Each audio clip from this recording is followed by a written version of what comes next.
Perkenalkan, nama saya Kastin Pania, saya sebagai pemateri terakhir. Terdapat banyak kelompok dari kesulitan belajar, diantaranya yang pertama disleksia atau gangguan membaca. Masalah umum yang menandakan seorang anak mengalami kesulitan belajar adalah keterampilan dan membaca.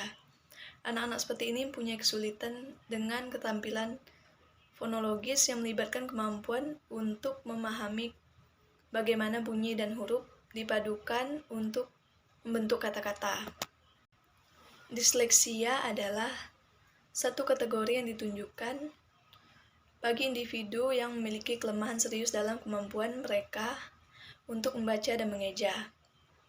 Anak disleksia secara fisik tidak akan terlihat sebagai anak yang susah membaca. Disleksia tidak hanya terbatas pada kemampuan anak menyusun atau membaca kalimat dengan urutan terbalik, tetapi juga dalam berbagai macam urutan, termasuk dari atas ke bawah, kiri dan kanan, dan sulit menerima perintah yang seharusnya dilanjutkan ke memori pada otak. Contoh disleksia yang mungkin dapat dikenali oleh orang tua atau guru. Yang pertama, kurang mampu mengenali huruf atau mengejanya. Yang kedua, kurang mampu membuat pekerjaan tertulis secara terstruktur, misalnya esai. Ketiga, membaca lambat dan terputus-putus dan tidak tepat. Yang keempat, daya ingat jangka pendek yang buruk. Yang kelima, kurang mampu memahami kalimat yang dibaca ataupun didengar. Yang kedua, dispraksia atau gangguan menulis. Dispraksia adalah kesulitan belajar yang ditandai dengan adanya kesulitan dalam mengungkapkan pemikiran dan komposisi tulisan.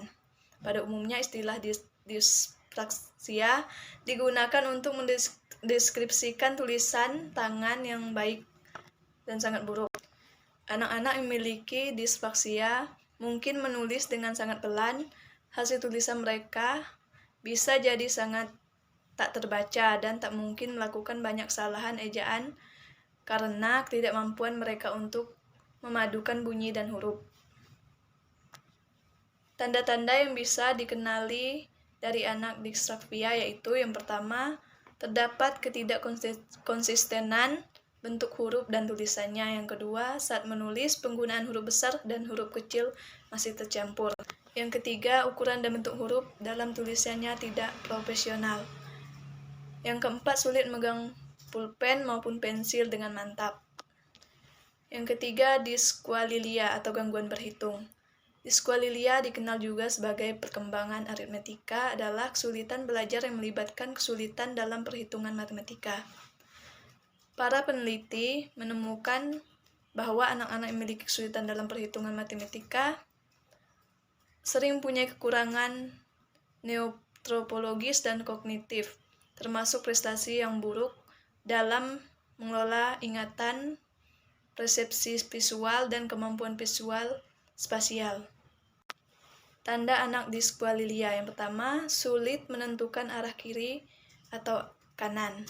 Yang kedua, sulit membaca jam, menghitung uang kembalian atau uang yang harus dibayarkan saat belanja. Yang ketiga, sulit melakukan proses matematis seperti menjumlah, mengurangi, membagi, mengali, dan sulit memahami konsep hitungan, angka, atau turunan.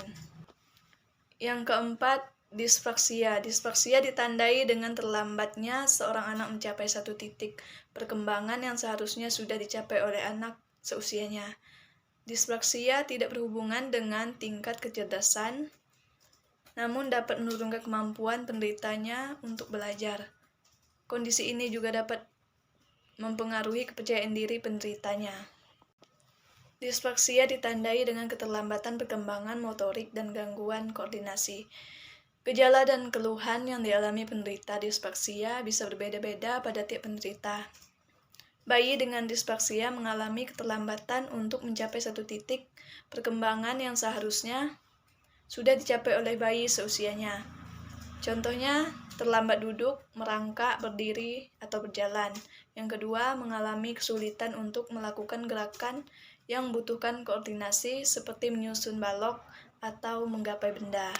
Pada usia sekolah, anak yang mengalami dispraksia seringkali tidak mampu menyelesaikan tugas sekolah, tampak malas dan ceroboh. Secara umum, gejala dispraksia yang bisa terlihat pada anak-anak adalah sulit berkonsentrasi, sulit mengatur diri, sulit atau lamban untuk mempelajari hal baru, sulit mendapatkan teman baru.